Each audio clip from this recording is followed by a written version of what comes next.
होनहार बच्चे ने जीता है गोल्ड मेडल। जब मैं फाइट्स में जाने लगा था, मेरे पापा ने मुझे ट्रिक्स सिखाई, फिर मैंने वही ट्रिक्स यूज किया। अभी तक मेरे जितने भी फाइट्स हुई हैं मैं जीता हूँ। एक स्टेप कर लिया ना पूरा, तो दोबारा करना का शौक नहीं है, मतलब मुझे उससे इंक्रीज लेवल पे जाना। जब मैं अपने बाबा के ऑफिस जाता था, तब मेरे बाबा के पड़े होते थे फ्रेम में मेडल्स। मैंने कहा मेरे बाबा जीत सकते हैं तो मैं क्यों नहीं जीत सकता मेडल। क्रेडिट है वो आप किन को देना चाहेंगे, इसके पीछे किसका हाथ है? मैं अपने बाबा को और अपने सर को। अस्सलाम वालेकुम नाज़रीन, मैं हूं मोहम्मद फयाज़ और आप देख रहे हैं मंसूर आफाक ऑफिशियल चैनल।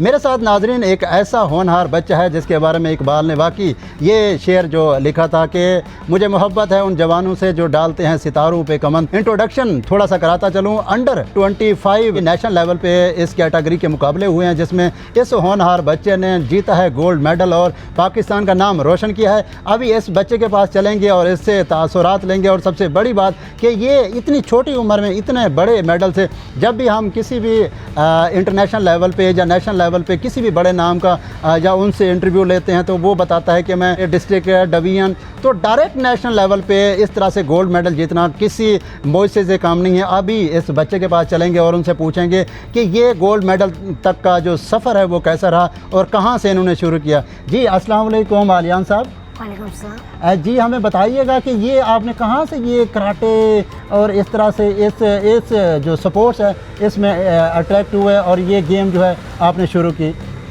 जब मैं अपने बाबा के ऑफिस जाता था, तब मेरे बाबा के पड़े होते थे फ्रेम में मेडल्स। वो कोई होते थे 10-12 मेडल्स। तो मैंने कहा ये इतने ज़्यादा मेडल बाबा के पास आए कहाँ से। मैं एक दिन उनसे पूछा, उन्होंने मुझे बताया कि वो कराटे में मतलब ब्लैक बेल्ट हैं, कराटे के सबसे हाईएस्ट बेल्ट पे। तो मैंने उनकी फ़ोटोज़ देखी, मुझे फ़ोटोज़ बहुत पसंद आई। तो मैंने कहा मेरे बाबा जीत सकते हैं तो मैं क्यों नहीं जीत सकता मेडल। तो तब से मैंने कराटे स्टार्ट किया। अच्छा देखिए नाजरीन, ये होती है स्पिरिट कि बाबा से एक मोटिवेशन गई एक छोटे से बच्चे में और छोटे से बच्चे ने वो कुछ कर दिखाया जिसके बारे में हमारा एक ड्रीम होता है कि कहते हैं कि लाइफ टाइम अचीवमेंट अगर आपने करनी है उस तरह के ये टाइटल अपने बचपन में ले रहे। तकरीबन ये बिलो 10 इनकी तकरीबन एज है और 25 केजी अंडर 25 केजी में जो कंपटीशन हुए उसमें गोल्ड मेडल जीता है। तो अभी आलियान साहब मुझे ये बताएं कि इस टोटल फाइट में जो आपके ट्रेनिंग्स हैं, आपने ट्रेनिंग्स कहाँ से ली? जैसे आप बता रहे हैं कि आपके बाबा भी एथलीट हैं, वो भी ताइक्वांडो चैम्पियन हैं, उनके भी गोल्ड मेडल्स हैं। तो आप को सिखाने वाले जो मेन ट्रेनर हैं आपके बाबा हैं या किसी एकेडमी को आपने ज्वाइन किया हुआ है? मैंने अल्हम्दुलिल्लाह से किसी एकेडमी को ज्वाइन किया हुआ है जो हमारे घर के पास ही है। उसमें मुझे सर सिखाते हैं और वो सर मेरे ब्लैक बेल्ट 4 डाउन है। अभी आलियान साहब मुझे ये बताइएगा कि ये जो सारे गुर हैं उस्ताद तो नहीं बताते, मुझे लगता है क्योंकि आगे जो आपका कंपटीटर था उसने भी किसी एकेडमी से सीखा होगा, तो कोई ख़ास गुर होंगे जो आपके वालिद ने आपको बताए होंगे। तो कुछ बताना चाहेंगे कि इस फाइट में जो आपने अपने नाम की है, ये गोल्ड मेडल जीता है, इसमें कुछ बाबा की तरफ से भी टिप्स थी? जब आप रिंग में गए फाइट स्टार्ट होने से पहले बाबा ने कोई ख़ास बात बताई हो कि ये वाला जो आपने किक लगानी है, ये वाला आपने बाउंस करने हैं, तो कुछ थोड़ी सी ऑडियंस के सामने अगर आप शेयर करना चाहें वो आप बात। और जब मैं फाइट्स में जाने लगा था, उससे 2 दिन पहले मेरे बाबा ने मुझे प्रैक्टिस कराई थी और बाबा ने मुझे उसके बाद एक्सरसाइज की। उसी दिन बाबा ने मुझे दोपहर को उन्होंने मुझे ट्रिक्स सिखाई, मतलब अगर अटैकर आपको ये अटैक करे तो आपने कैसे डिफेंस करना है। फिर मैंने वही ट्रिक्स यूज़ की और बाबा ने बताया ये वाली किक्स अच्छी हैं तो आपने ये वाली मारनी है। तो मैंने बाबा के टिप्स से ही फाइट जीता हूँ।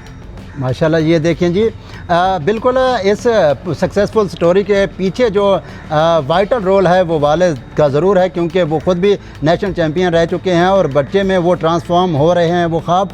और यकीनन ये बच्चा जब इस एज में और इस केजी में और इतनी कह लें कि स्टार्टिंग पॉइंट में जहाँ पे बच्चे को स्कूल का बैग उठाना तक मुश्किल होता है, वहाँ पे गोल्ड मेडल सजाना एक मौजे से काम नहीं है। नाज़रीन की आलियान साहब बताएं पाकिस्तान के लिए और मज़ीद क्या कुछ करना चाहें, क्योंकि गोल्ड मेडल आपने नेशनल लेवल पे जीत चुके हैं, अब इंटरनेशनल लेवल पे क्या आपके ख्वाब हैं? बस जब मैं कराटे जाता हूँ ऐसा लगता है जैसे किसी और ही दुनिया में आ गया हूँ। अच्छा। मतलब मुझे फाइट्स ऐसे पसंद है ना, मैं फाइट्स करूँ तो क्लब में जब मैं फाइट्स करता था ना तब मुझे बहुत मज़ा आता था। मेरी जब पहली फ़ाइट थी उसमें मैं जीता था। अभी तक मेरी जितनी भी फाइट्स हुई हैं मैं जीता हूँ, लेकिन मेरा ख्वाब ऐसे है कि मैं एक स्टेप कर लिया ना, पूरा छोटा एक स्टेप, तो मतलब मुझे उससे तो दोबारा करना का शौक नहीं है, मतलब मुझे उससे इंक्रीज लेवल पे जाना अच्छा लगता है। जी, ये बच्चे में ये चीज़ें मैं खुद हैरान हो रहा हूँ कि इस एज में हमारे माइंड में बहुत कम चीज़ें आती हैं कि जो चीज़ मैं एक दफ़ा कर चुका होता हूँ, मेरा वो चीज़ करने को दोबारा दिल नहीं करता। मैं चाहता हूँ कि इससे आगे, इससे बढ़ के कुछ करूँ। जैसे अभी नेशनल लेवल पे जीते हैं तो इंटरनेशनल लेवल का अब ये ख्वाब सजा के बैठे हैं। ये जो आपकी अचीवमेंट है, ये जो आपने मार्कर सर किया है, इसके ये टोटल जो क्रेडिट है वो आप किन को देना चाहेंगे? इसके पीछे किसका हाथ है? मैं अपने बाबा को और अपने सर को। छोटी उम्र में इतना बड़ा काम करके दिखाया। अलियान साहब, मुझे ये बताएं कि जब आप रिंग में उतरने लगे थे फाइट के लिए, तो आपके दिमाग में चल क्या रहा था कि करना क्या है? जब मैं फाइट में जाने लगा था, मुझे पता था मैंने तो जीतना ही है, क्योंकि क्लब में अभी तक मैं चेक करें जी। क्लब में मेरा जितनी भी फाइट्स हुई थी उसमें मेरा ओपोनेंट बुरी तरह हारा था। मतलब कभी ना कभी, एक बार मैंने मतलब मुझसे 2 बेल्ट आगे था ब्लू बेल्ट, वो मेरे इतना इधर तक आ रहा था हाइट, मैंने उसको इतना जोर का पंच मारा था कि वो उधर ही लेट के रोने लग गया था। तो मतलब जब मैं रिंग में जाने लगा था, मैं पहले ही सोच लिया था मैंने क्या कॉम्बिनेशन करने हैं और किस किस क्या क्या ट्रिक्स करनी है। रिंग में फ़ाइट करने के अलावा कम्युनिकेशन चेक करें, वो ट्रांसफॉर्म हो रही है उनके लबो लहजे में। जब एक इतने स्ट्रॉन्ग अपोनेंट को आप हरा के आएंगे तो कॉन्फिडेंस तो ऐसा आएगा। तो नाजरीन, हमारे साथ एक ऐसा होनहार बच्चा था जिसके गोल्ड मेडल से स्टार्ट हुआ ये जर्नी, और ये आपने मोटिवेशनल स्टोरी देखी, और होप सो को आपको ये स्टोरी बहुत पसंद आई होगी। अपने फीडबैक से ज़रूर आगाह कीजिएगा। मुझे दीजिए इजाज़त। अल्लाह निगहबान।